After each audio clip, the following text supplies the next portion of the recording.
Welcome students. This is Jezurkar sir here. We learn today practical problem 4 regarding to death of partner. In this accounting problem, we prepare Mr. Virendra's executor account only. Mr. Virendra's executor account only on the basis of balance sheet and adjustments. Accounting problem 4 आपण या ठिकाणी अभ्यासतोय.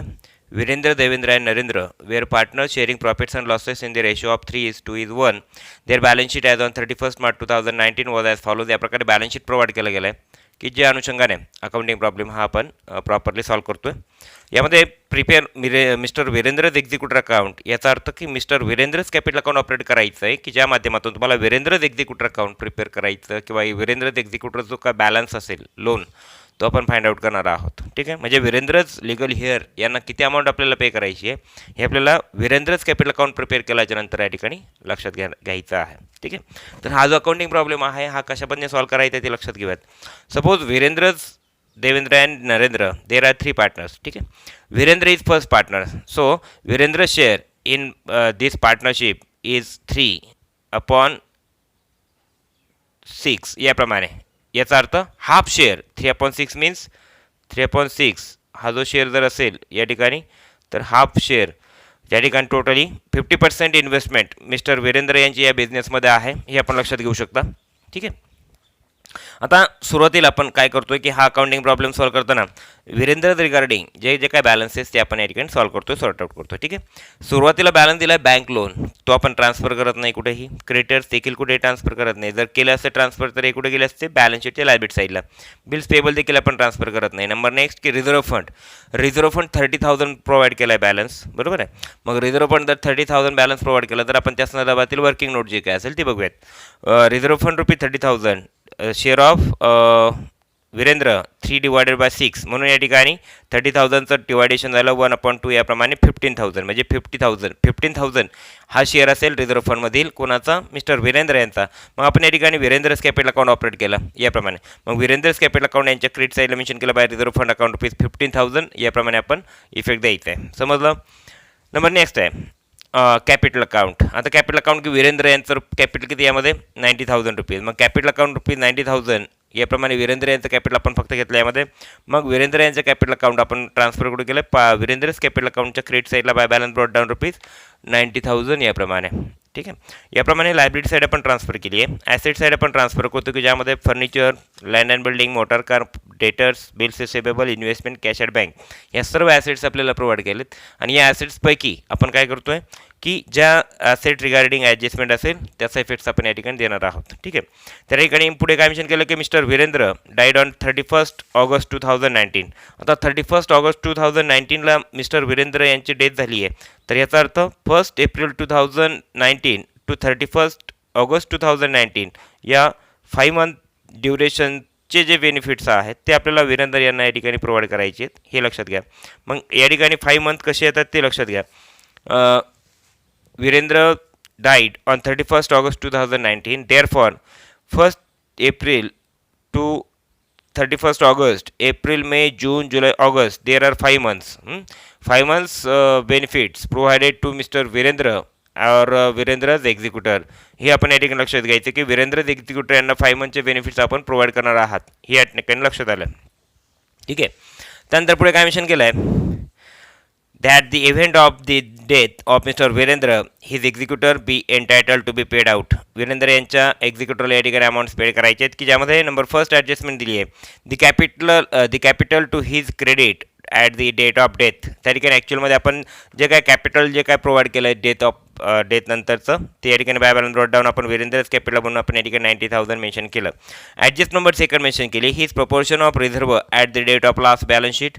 जो रिझर्वचा जो proportion होता, रिझर्वरचा जो share होता mister Virendra यांचा तो देखील आपण या ठिकाणी लास्ट बॅलन्स शीटपर्यंतचा 15,000 प्रोव्हाइड केला. ही देखील ऑलरेडी ॲडजस्टमेंट आपण या ठिकाणी तिची इफेक्ट दिली आहेत. Adjust number third his proportion of profit to date of death based on the average profit of last 4 years. आता लास्ट 4 इयरचा जो ॲव्हरेज प्रॉफिट दिला ॲडजस्ट नंबर 4मध्ये आहे त्या लास्ट 4 इयरचा जो ॲव्हरेज प्रॉफिट त्या अनुषंगाने तुम्हाला काय करायचं प्रॉफिट कॅल्क्युलेट करायचं तो कशापद्धतीने कॅल्क्युलेट केला ते आपण लक्षात घ्या. सपोज या ठिकाणी number third working note mention केली आहे profit up to date of Virendra. ठीक आहे, डेथ ऑफ वीरेंद्र. वीरेंद्र यांच्या डेथपर्यंतचा जो प्रॉफिट आपण कॅल्क्युलेट करतो तो कशावरती कॅल्क्युलेट करतो आपण की average profit of last 4 years. Last 4 इयरचा ॲव्हरेज प्रॉफिट तुम्हाला ॲडजस्ट नंबर 4मध्ये दिला आहे, तो लक्षात घ्या. ॲडजस्ट नंबर 4मध्ये दिलेला लास्ट इयरचा प्रॉफिट जसं की 2016चा 14,000, 2016चा 40,000, 2017 60,000, 2018 70,000 आणि 2019 30,000 याप्रमाणे प्रॉफिट जो प्रोव्हाइड केला की ज्याच अनुषंगाने आपण या ठिकाणी हा प्रॉफिट कॅल्क्युलेट केला की average profit of last 4 years जसं की 40,000 plus 60,000 plus 70,000 plus 30,000 divided by 4 म्हणून total divided by 2 lakh divided by 4 याप्रमाणे आलं. ॲव्हरेज प्रॉफिट मिळाला 50,000. बरोबर आहे. मग share of Virendra in average profit is equal to, त्या ठिकाणी ॲव्हरेज प्रॉफिटमध्ये जो काय शेअर असेल वीरेंद्र यांचा तो किती दिला की 50,000 multiplied 3 divided by 6 and multiplied 5 divided by 12 याप्रमाणे इक्वेशन आपण कॅल्क्युलेट केलं की 50,000 मल्टिप्लाइड या ठिकाणी आपण मेन्शन केलं की 3 डिवायडेड बाय 6 म्हणून 1 डिवायडेड बाय 2 म्हणून या ठिकाणी 25,000 आणि 25,000 मल्टिप्लाइड बाय 5 डिवायडेड बाय 12 याप्रमाणे 10,417 हा काय आला प्रॉफिट आला की ज्याला काय म्हणायचं मला profit and loss suspense account 10,417. Profit and loss suspense account म्हणजे काय जो डिसीज पार्टनर आहे त्याचा जो प्रॉफिटमधील जो शेअर आहे त्याच्या डेथपर्यंतचा तो शेअर कॅल्क्युलेट केला की त्याला प्रॉफिट न म्हणता profit and loss suspense account म्हणून रिप्रेझेंट करायचं. आणि हा प्रॉफिट अँड लॉस सस्पेन्स अकाउंटचे 2 इफेक्ट जातात नेहमी partners capital accounts credit side and asset side of balance sheet. मात्र या ठिकाणी बॅलन्स शीट आपण प्रिपेअर करत नाही म्हणून फक्त एंट्री काय पास होते त्याची profit and loss suspense account debit to deceased partner capital account. इथे डिसीज पार्टनर कोण आहे, कुठल्या पार्टनरची डेथ झाली आहे, वीरेंद्र, म्हणून वीरेंद्र याप्रमाणे एंट्री पास करायची आहे. एंट्री काय पास करणार तुम्ही profit and loss suspense account debit to Virendra's capital account याप्रमाणे 10,417 या एंट्रीप्रमाणे तुम्ही इफेक्ट देणार आहात. यामध्ये या प्रॉफिटचा इफेक्ट तुम्हाला द्यायचा आहे. वीरेंद्रज कॅपिटल अकाउंटच्या क्रेडिट साईडला मेन्शन करायचे by profit and loss suspense account rupees 10,417. समजल्याप्रमाणे हा असेल त्याचा तुमचा इफेक्ट द्यायचा. ठीक आहे. नंबर नेक्स्ट आहे ॲडजस्ट नंबर 3 तुम्हाला समजली आहे. Adjust number 4 his share of goodwill should be calculated at 2 years purchase. या ठिकाणी ॲक्च्युअलमध्ये तुम्हाला 2 इयर्स परचेस दिली की 2 इयर्स परचेसचा उल्लेख कशामध्ये करायचं मला goodwill is equal to average profit multiplied by number of years purchase की ज्यामध्ये number of years purchase 2 consider करायची आहेत of the profit of last 4 years of the for the year ended 31st March whereas follows की ज्यामध्ये 2016 17 18 19 या 4 इयर्सचा balance दिला आहे की ज्या अनुषंगाने आपल्याला काय कॅल्क्युलेट करायचं आहे शेअर ऑफ गुडविल की त्या ठिकाणी देखील वर्किंग नोट आपण लक्षात घेत आहे की शेअर ऑफ गुडविलच्या संदर्भामध्ये. आता कॅल्क्युलेशन ऑफ गुडविल जर आपण बघितलं तर त्यामध्ये कॅल्क्युलेशन ऑफ गुडविल की ज्यामध्ये average profit is equal to total profit divided by number of years की ज्या ठिकाणी ॲव्हरेज प्रॉफिट मिळाला आहे 40,000 60,000 70,000 30,000 डिवायडेड बाय 4 की त्या ठिकाणी पुढे काय कॅल्क्युलेट केलं या ठिकाणी 2 लाख डिवायडेड बाय 4 म्हणून या ठिकाणी 50,000 हा मिळाला ॲव्हरेज प्रॉफिट. त्यानंतर आपण कॅल्क्युलेट करतो goodwill is equal to average profit multiplied by number of years purchase. त्या ठिकाणी 50,000 मल्टिप्लाइड किंवा 50,000 इंटू 2 या ठिकाणी मेन्शन काय करायचं की टोटल फर्मचं जे काय गुडविल मिळालं ते मिळालं तुम्हाला किती 1 लाख. बरोबर. आणि त्यानंतर आपण share of Virendra in goodwill Virendra यांचा जो 1 लाख रुपीजच्या गुडविलमध्ये जो शेअर होता तो आपण कसा कॅल्क्युलेट केला 1 lakh multiplied by 3 divided by 6 याप्रमाणे. तर या ठिकाणी 50,000 हा शेअर त्या गुडविलमधील आपल्याला मिळाला. समजल्याप्रमाणे ॲडजस्ट नंबर 4 कशापर्यंत कॅल्क्युलेट केले आपण याप्रमाणे. तर ॲडजस्ट नंबर 4चं देखील आपण काय इफेक्ट दिला की एंट्री काय पास केली गुडविल आपण काय करतो नेहमी डिसीज पार्टनर्स कडे ट्रान्सफर करतो क्रेडिट साईडला. मग तो डिसीज पार्टनरचा बेनिफिट इन्कम म्हणून आपण डिसीज पार्टनर्स कॅपिटल अकाउंट क्रेडिटला ट्रान्सफर करतोय. एंट्री काय पास करतो तुम्ही goodwill account debit to deceased partners capital account म्हणून डिसीज पार्टनर्स म्हणजे वीरेंद्रज कॅपिटल अकाउंटचे क्रेडिट साईडला मेन्शन करायचं बाय गुडविल अकाउंट रुपीज 50,000 याप्रमाणे तुम्ही इफेक्ट त्यामध्ये द्यायचा आहे. ॲडजस्ट नंबर 4 तुम्हाला कळाली आहे. Adjust number 5 mister Virendra has draw rupees 3,000 per month to date of death. Mister Virendra यांनी काय केलं आहे की 3,000 पर मंथ त्या ठिकाणी ड्रॉइंग्स घेतलं आहे. पुढे मेन्शन काय केलं there is no increase and decrease the values of assets and liabilities. या ठिकाणी कुठल्याही प्रकारच्या ॲसेट्स लायबिलिटीच्या व्हॅल्यू इन्क्रीज डिक्रीज झालेल्या नाही आहेत म्हणून आपण profit and loss adjustment account जे आहे किंवा त्यालाच रिव्हॅल्युएशन अकाउंट म्हणूयात ते रिव्हॅल्युएशन अकाउंट आपल्याला या ठिकाणी ऑपरेट करण्याची गरज नाही आहे की ज्या माध्यमातून आपल्याला रिव्हॅल्युएशन प्रॉफिट रिव्हॅल्युएशन लॉस देखील फाइंड आउट करण्याची आवश्यकता नसणार आहे की ज्यामध्ये लास्ट नंबर ॲडजस्टमेंट काय मेन्शन केले mister Virendra has draw rupees 3,000 per month to date of death. या ठिकाणी draw ₹3000 per month. 3000 per month withdraw केले. किती मंथचे बेनिफिट्स आपण देत आहे त्यांना?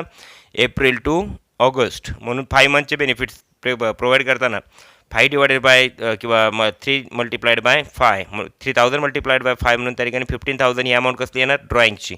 मग ड्रॉइंग्स कशा पण कॅल्क्युलेट केलं लक्षात आलं? या पद्धतीने हे असेल तुमचं ड्रॉइंग्स की drawings ₹3000 per month multiplied by 5 month याप्रमाणे मल्टिप्लाइड बाय 5 मंथ म्हणून या ठिकाणी 15,000 ही अमाऊंट कसली येणार तुमची? ड्रॉइंगची. मग ड्रॉइंग्स तुम्ही काय करता? पार्टनर्स कॅपिटल अकाउंटच्या डेबिट साईडला इंडिकेट करता. मग इथे देखील तेच केलं आपण की वीरेंद्रज कॅपिटल अकाउंट यांच्या डेबिट साईडला आपण काय मेन्शन केलं? To drawings account ₹15,000. समजलं याप्रमाणे? तर अशा पद्धतीने 15,000 हा ड्रॉइंगचा बॅलन्स आपण इथे डेबिटला ट्रान्सफर केलेला आहे.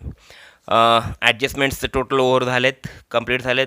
पुढे काय मेन्शन केलं? प्रिपेअर मिस्टर वीरेंद्रज एक्झिक्युटर अकाउंट की मिस्टर वीरेंद्रज एक्झिक्युटर अकाउंट म्हणण्यापेक्षा वीरेंद्रज कॅपिटल अकाउंट आपण ऑपरेट केलं आणि त्या वीरेंद्रज कॅपिटल अकाउंट आपण टॅली केलं की त्या ठिकाणी आपल्याला बॅलन्सिंग मिळाली. क्रेडिटची बॅलन्सिंग फिगर मिळाली ₹1,65,417. त्याचप्रमाणे balancing figure ₹1,65,417 balancing figure of both sides आपण मेन्शन केल्यात. यामध्ये मायनस 15,000 राहतोय बॅलन्स किती? ₹1,50,417. हा जो बॅलन्स आहे यालाच काय म्हणायचं तुम्हाला? To Virendra's executors loan account. याप्रमाणे हा बॅलन्स तुम्हाला वीरेंद्रज एक्झिक्युटर्स लोन अकाउंटला ट्रान्सफर करायचा आहे. एवढी अमाऊंट वीरेंद्रज एक्झिक्युटरला त्या ठिकाणी लोन म्हणून त्या ठिकाणी पेड करायची आहे. हे आपण या ठिकाणी लक्षात घेतलं. तर अशा पद्धतीने हा जो अकाउंटिंग प्रॉब्लेम आहे हा आपण काय केलेला आहे?